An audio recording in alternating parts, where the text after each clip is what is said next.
Hey guys, in this video I'm going to show you how to have more rules in Monopoly Go. So, to get more rules in Monopoly Go, there are several strategies that you can use to maximize your dice rolls and play more. First, daily free rolls.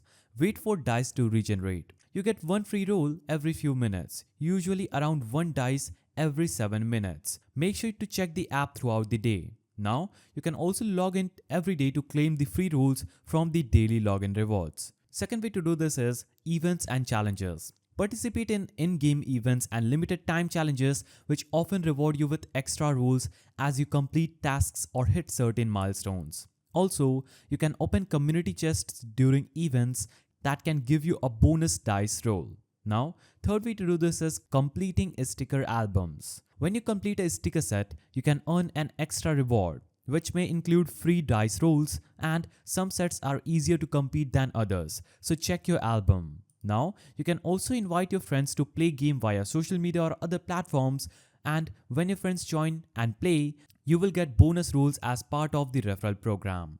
You can also buy dice rolls using in-game currency or real money if you're running low and don't want to wait. Now, you can also collect free rolls from the daily gift section, and you can occasionally watch ads so that the game might offer extra dice rolls in exchange for those ads. Now, some in-game events or tasks allow you to trade rolls with friends. Check if you have this option, as trading rolls can give you more opportunities to play. You can also keep an eye on the Monopoly Go official social media pages, as they often post special links that reward players with extra dice. By using these strategies, you can significantly increase the number of rolls you have in Monopoly Go and progress faster in the game. Hope you found this video helpful. Please don't forget to give it a thumbs up, and thanks for watching.